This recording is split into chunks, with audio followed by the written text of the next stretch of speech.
schedule. All right. Oh, So, okay. All right. This is what we're gonna try to do. It's not the 100% clean cut awesomeness that Richard had shown us earlier, because sadly we have this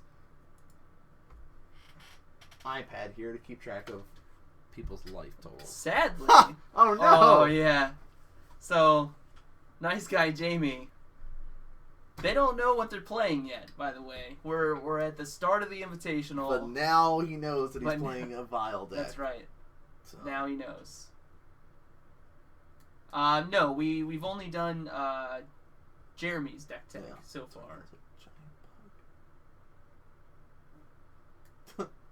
Alright, we've only done Jeremy's deck tech. We're going to do only 2 more, I think. Maybe 1 more tonight. 1 more tonight, I think. And then we're going to save the other ones for Season 5. So who we got? Is it? I think either... Is it Ryan's? Ryan's or Dwayne's? One of those two, or both of them. Oh, okay. One of okay. one of those is happening. One or both. One or both. Tough to say. We're looking at 7 cards, though. I do like this overlay. Is it so? Like the for the viewers, man. For the viewers, it's nice. The clean cut one that goes on the top looks really good. It does. But we got to figure out the iPad situation. That's the thing. Yeah. Make the video smaller, probably. We could make the video smaller, actually. That's a smart thing. But then we have we'd have like black bars on the side. Does that matter? No. All right. We'll test it out. Okay. Yo, all right. So we already know what's going on. When does Season 5 start? Tomorrow. The 11th. We don't stop here at Modern Magic Mondays. We just keep going. So it's either hop on board or get off the train. Eric is looking at a scry. He's keeping 6. Ooh. Eric on Eldrazi and taxes. Jamie on Living End.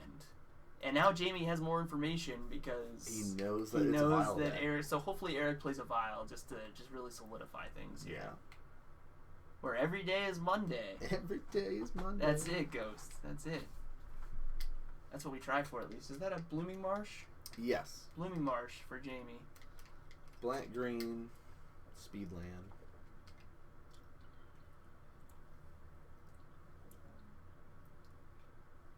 I mean, man, you have Infect still. I do still have Infect. Plains. Ooh. Jamie says on the end step. I would like to cycle this. We're going to cycle that Carabid. Okay. Immediately upon seeing this, and a street raid, I don't have to do anything. You don't have to do anything. How great is this? That was another reason why I decided to do this, because the other way that we have it set it up with the cool style that Richard did, it's worked for us to keep track of point or life totals. So, well, maybe we should put someone at home in charge of it. Jamie's gonna play a Stomping Ground tap. Just kidding, guys. Maybe.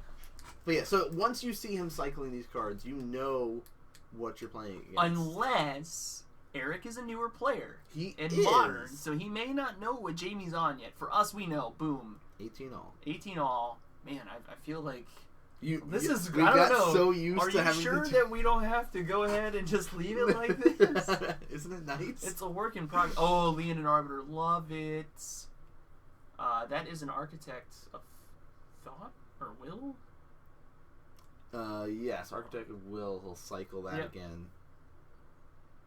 So, looks like he got a Copperline Gorge off that, and he's gonna go ahead and play it. He's got a Deadshot Minotaur in hand at least.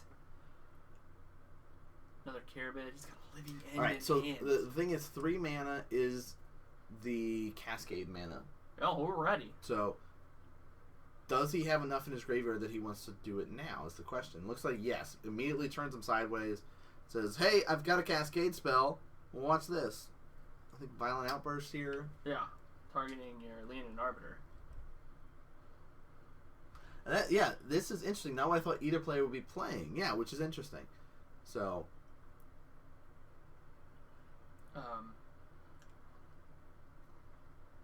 Yeah, I don't think Eric is quite prepared for what's going to happen here. No, and this is like, hey... I think in response he said I'm going to cycle another card into my graveyard. Yeah. So, here we go. So, you don't have to search for anything. Right. So the Cascade effect is having him reveal cards from the top of his library until he reveals a card that costs less than 3. Okay. He's got a converted mana cost less than 3. And you see, here's all this stuff that costs 3. He's looking for one specific card. Living End, right there. Yep. It is a Cascade or a Suspend card for 5, I believe. Yeah. So it's the only card that he's got in his deck that costs less than 3. And you cast that card.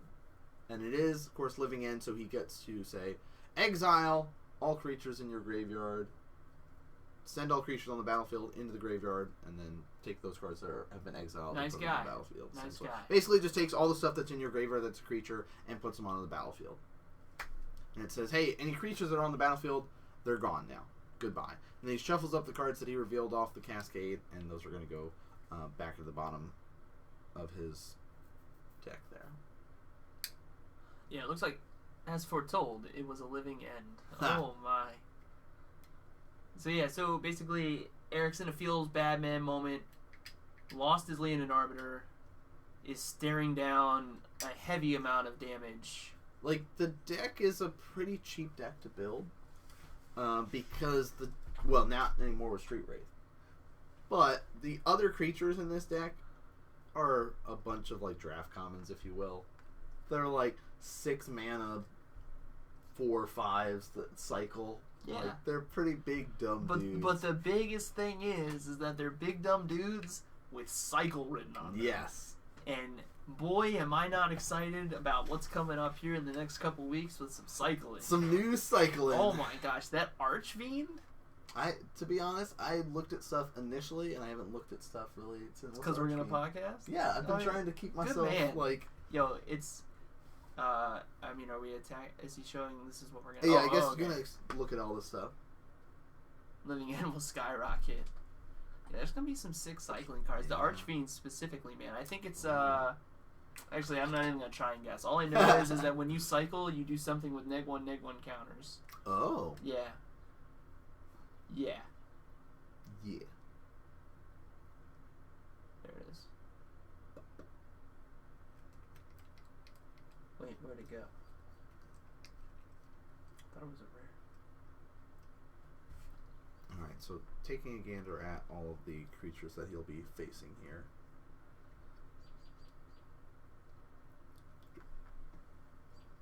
Flying 5/4 for 5. All opponent's creatures get -1/-1 counters. Wow. Every time you cycle. Yo, I appreciate that, Ghost. And then you can cycle him. Cycle him for 2, which is not bad, but still. 5/4 flying. Yeah. That's good. He's going to be good. I don't even play Living End, and I'm excited about it. Here's an Eldrazi Displacer. And he'll pass. Of course, he does have that Eldrazi Temple there. He's a healthy blocker. Yeah. He's going to stem some damage here. Oh my. Healthy blocker until Come on. I would like to take that creature. Kari Zev's expertise. Gain control. Does he want to cast a card that costs 2 or less? No, he doesn't. I mean, he could. He could. And I will turn all of these dudes sideways. It would be bad news bears for him, though. Yeah. So that's a good bit of damage.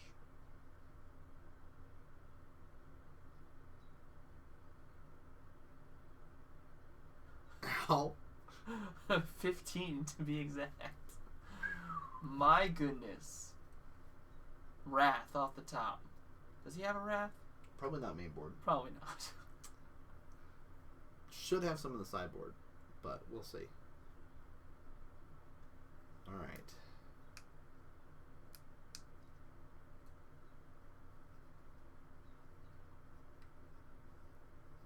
Tidal Skull, not going to help. Wasteland Strangler, also not going to help. Nope. I feel like this is a moment where Eric just says, you know what? let's just go to game 2. Yeah. Unfortunately, it gets to this point where... There's another temple. Yep. He's gonna... Eldrazi Alright. temple. He's gonna start with the Sculler. Showing what he has. Here's a swamp. Can't take that. Which is the other ones you're gonna take? I would take the Minotaur. I would too. The Living End's nice. However, good. Yep. Oh. Oh, he took the Living End. Ah, okay. Alright. Maybe he's a little worried. I think he's still on the... I'm not quite sure what this... I mean, obviously he knows what the deck is. But it's different than like Ad Nauseam or something like that, where it's like once it's in your hand, I lose. No, this is one of the ones that it needs to be in your deck unless you have an expertise to choose it out. You definitely want to stop them from being able to draw more cards, because all they're trying to do is find one of those 3-cost Cascade spells, so that they can just... Well, at this point, he may not even have to. Yeah. The damage is on the board. It's just turn dude sideways. Says I'll flicker that guy. Yep. Does he stem the bleeding? Does he go to Streetbreakers? It does. I mean, there's still. Yeah, he's like, hey, this guy has Swamp Walk actually. Fun fact that really doesn't usually. It doesn't come up that often. Yeah, but it actually does here. So, Street Wraith. Well, doing work. I'll be. Swamp Walk's a thing. Sideboards, guys. Whose would you like to read off here? So obviously, I'm in for Eric's deck choice. He's playing some cards I enjoy, so I'm definitely gonna take his sideboard if you don't mind. He's rocking 2 Spirit of the Labyrinth, 2 Pithing Needle, 2 Aethersworn Canoness, 2 Leyline of Sanctity, 3 Rest in Peace, 2 Disenchant, and 2 Fatal Push. Please, Eric, if there's one thing that you need to do, is find 3 slots for those Rest in Peace. That's all you need to worry about. Truthfully, Rest in Peace. I like Spirit of the Labyrinth. However, he only needs to cast 1 spell. Yeah. For it to work. Yep. So Spirit of the Labyrinth, I don't even think is good here. Or no, it's Spirit that you can't draw more. Oh, than is it one. draw? I think the Aethersworn Canoness can't play more than 1. Let me double check that though. We got a card bot for a reason. Canoness gives +2/+2 and -2/2, I think. Can't draw. Okay, so that could be relevant. That could be relevant, especially in the matchup here. Turns off all the cycling potential. Oh no, you're right. Okay. I was thinking. What was I thinking of? Who does the -2/2 or -1/1? Affinity sometimes plays it. It'll come to me. Hold on. But while I'm thinking about that, Rest in Peace is the big clear winner. Yep. Rest in Peace, Eric. Please. You could make the argument for like Spirit, like you said, with the cycling. You can't cycle on your turn. You can only cycle on my turn, kind of thing. Maybe that'll slow him down. Push is not really good here because all the stuff is going to be like 5-6 cost. Like that's not where you want to be. On Jamie's side, though, you see it's just kind of 2s and 3s here. 2 Fairy Macabres, 3 Ricochet Trap, 3 Brindlebore, 3 Ingot Chewers, 2 Shrink Maws, 2 Dismembers here. So,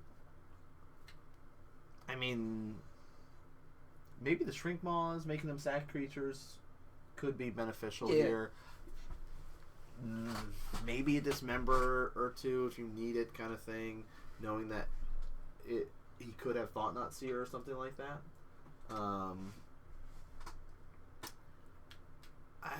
I think that's it, though. I think Shrink Maws and Dismembers. The game plan's pretty solid on the Living End side. I don't think you need to really complicate it with cards out of the sideboard. It's just kind of do exactly what he did before. Cycle a couple dudes, Violent Outburst, whatever. You know, I can't Cascade into Living End. And then just go ham. And turn my big dumb dude sideways. Yep. So, how does Jamie's big dumb dudes fit on our creature chart. Like, we know that up at the top here, Ulamog's top end. Mm-hmm. You know, behind him, some Dargans there. You know, Stormbreath Dragons. No, that's not the word I wanted to hear. But how did, like, these big dumb spiders and minotaurs and... I don't like spiders. Oh, man, there's a spider at work that was this big. Stop. Yeah, I had to squish him, but... So I mean, if we're looking at creatures, and we'll start all the way at the bottom with Birds of Paradise, and we'll go all the way to the Ulamog. He's probably around them like 6 or 7 on a scale of 10. Okay, you know all right, what I mean? I see that. Yeah. You know, they're just like you said, they're draft creatures. They're draft bombs. Yeah, draft bombs. You know, nothing hurts more than seeing a Deadshot Minotaur when you're in draft, and you're like, oh, okay, yep, you're about to hit me for some damage here. But you're tapping out for it, and that's the thing. In this deck, you're getting a whole bunch of those dudes for free, or at the price of a couple life points.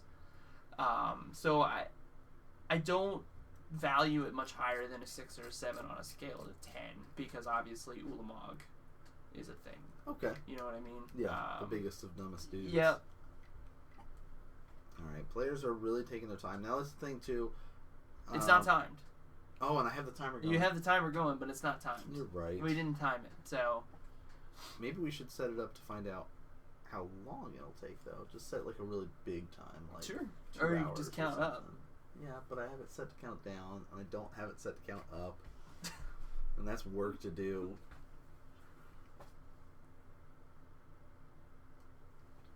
Alright. So, no, but we talked about... it's not technically timed. So, even though it says 33 minutes, there's, like, more than that. So, we'll see if it goes longer. Maybe it'll be an hour-long match. No. I have a feeling it may not be an hour-long match. Based on how that worked out, yeah, here's like turn 3, that here's a bunch of creatures. Probably set the tone for how things are going to go. Eric definitely, I think, learned something today. Or on Tuesday when he played against Jamie. And that was, some people could still play Living End. And that's why I go back to my comment about Jamie playing decks that aren't necessarily on everyone's radar because they're not putting up big results. Yeah. But they're going to be a deck that you run into in, like, a tournament. You know, obviously there are people out there that are like, they love the Living End, and they just keep playing Living End because it's more consistent than not. Right. It's a solid deck. You're going to be able to get some wins off of it. Yeah. If people in your meta are shaving on Graveyard Hate, you're going to be feeling great. Yes. And with the kind of the exit of Dredge, it kind of opened up a lot of those combo decks like Living End and like Abzan Company for them to kind of flourish. And be like, well, now I'm going to play in the graveyard. Yeah. You know what was a really scary time was right before Splinter Twin got banned. Yeah. Do you remember Living Twin? Yes. Where not only did you combo with Living End, but you could also combo with Splinter Twin in the same deck? Oh, it was gross. Oh my goodness. I played against somebody playing Living Twin once. Did you? Yeah, I was sad. I was sad. I was super sad. Because he was just like, no, it's cool.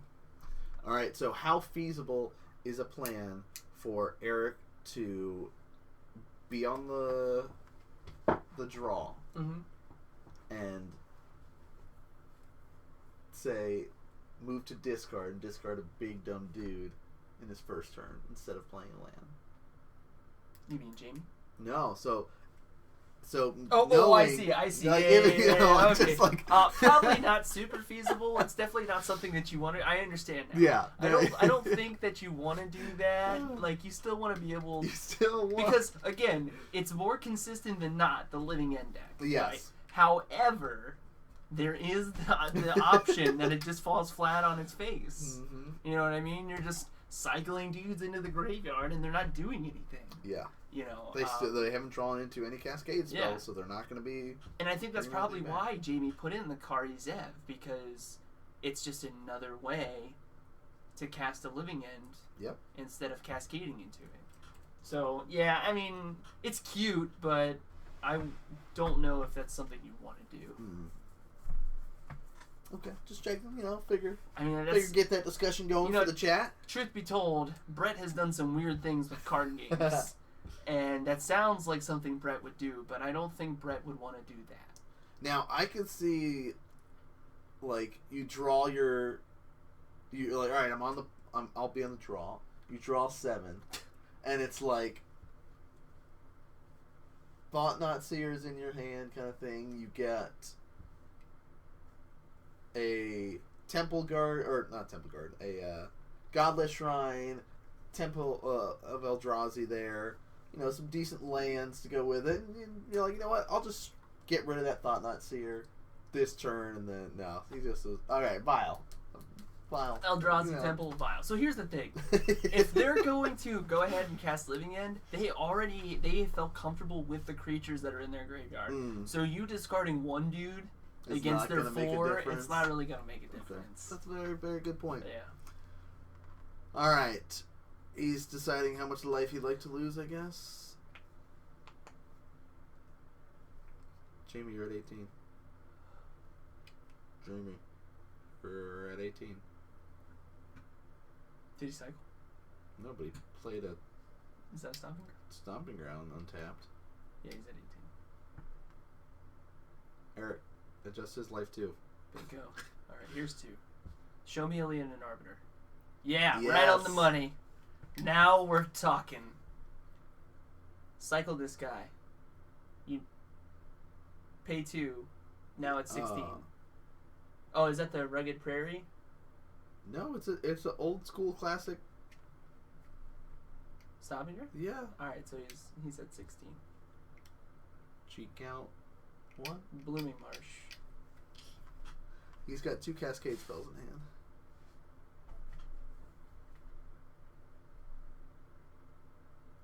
Vial up to 2. Play that Thalia and just make him feel bad. Yeah. Make him feel yes. bad. Come on. I don't remember on his list if he was running New Thalia, but this list does benefit from New Thalia. It does. It does. So that could be something you could be, all right, turn 3. Quarter. Blooming Marsh. Good choice. A good choice to hit the black source. At least Violent Outburst needs black. As well, maybe the other one needs black. So, or is it just red green? I like him hitting it with Ghost Quarter here. Yes. Second Cat Cleric. Now we're talking. Oh, okay. I like that play a lot more. Because I was going to say, maybe wait until he tries to cycle something, and then try to blow it up kind of thing. Hey, wait. Did he play that land from his hand? Yes. Okay, alright. Just checking. And here's a Simeon. 3. Exiled. He just says, you know what? I'm going to blow up your 2 creatures and get 2 creatures. We're just going to do that now. Okay. So, Cascade goes off. Yo, Living End. Well, that was quick. And he says, well, I'll get these 2. I'm going to throw my Simeon Spirit Guide at you. You'll lose those 2. And I should still be at 16 life. that is what's most important here. Jamie is at 16.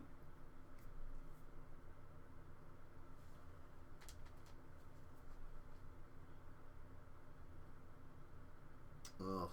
He's got another Arbiter here. And a Displacer in hand, so he could play a Swamp if he wanted to. I don't know. You could play Godless Shrine tapped, tap your 2, or your tap here to get out Displacer, and then Violin. Yeah, I think I would have rather done that instead of keep that 1 swamp up. Yeah. Like, that's not... So he chose to keep it on 2? Yeah, so he can Violin his Arbiter here. Yeah, I think I would have rather vialed in the Displacer and then had the mana available. You're at 14. Jamie's at 14. Mana available to go ahead and just displace it. Yeah. Because now you just say, sure, I'm going to take this damage. Yeah. Because you can't afford to lose the Displacer at this point. You're going to bring in your Arbiter.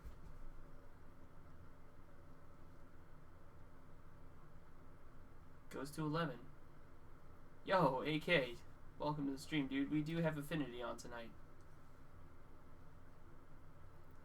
Depending, if everything goes well, TJ's on Affinity tonight. We had the deck list earlier. We did have the deck list earlier. They were sent out to all of our patron donors last night. Nice. So they all have access to all the deck lists. Yep. So Eric's going to draw.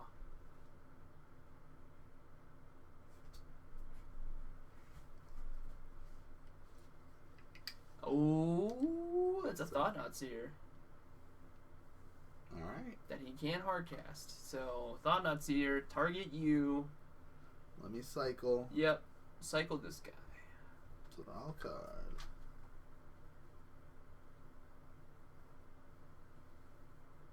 I'll cycle this guy. Okay. Oh my gosh, he's got like 3 Cascade spells in hand right now. Yikes. At least 2 Violent Outbursts.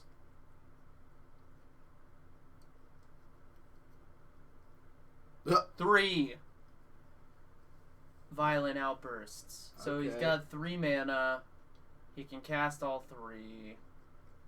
I mean, what do you take here? Does it matter?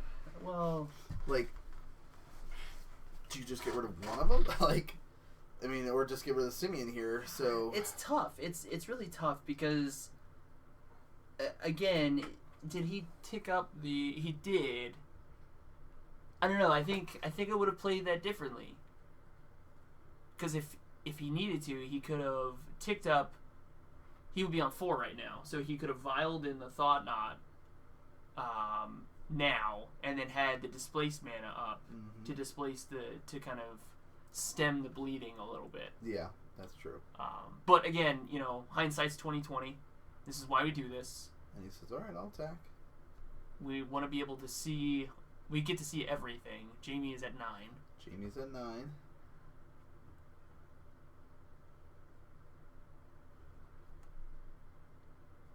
And he says, bring the bros. And he's fine with this. He's fine with waiting.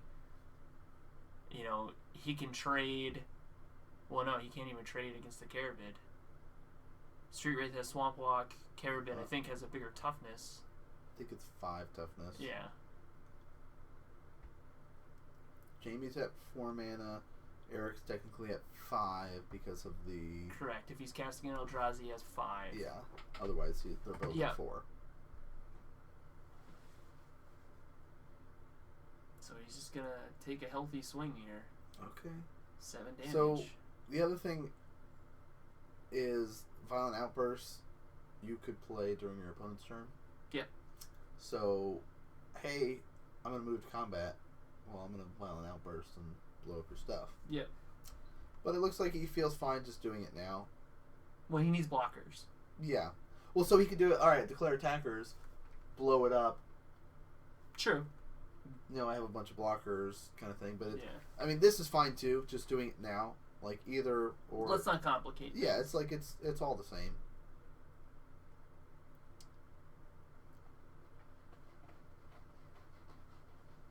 Here's the Living End. We're gonna cast it. All your dudes are gone.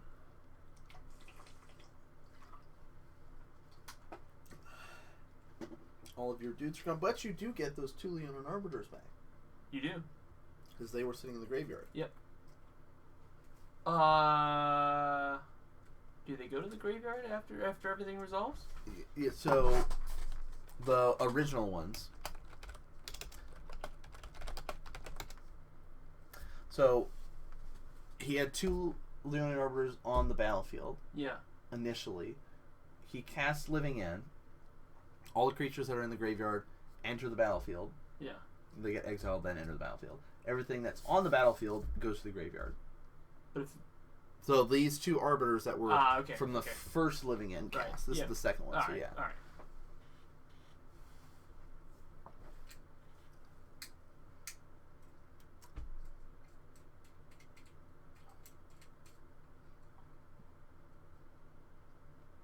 Okay. All right. So this was kind of complicated. However, we're in the money now. Okay. Yep. It's got 2 blockers. I mean, that's not a bad exchange, but we are passing back with nothing to do. Yeah, but again, this is again. He'll sit there and he can go, all right, I'll attack again. If you're not blocking, you're dead. Yep. You have to block. You will block, and then I'll just do it again. Yeah. He's got him locked up here. Yep. Block like so. Run these cat clerics out. Now that is nice for if he does it again, then yeah, he's got got more graveyard stuff to count though. But if he does not draw into a board wipe here, he's dead. Yeah. Like. And he didn't have any wrath effects in his sideboard, no. so.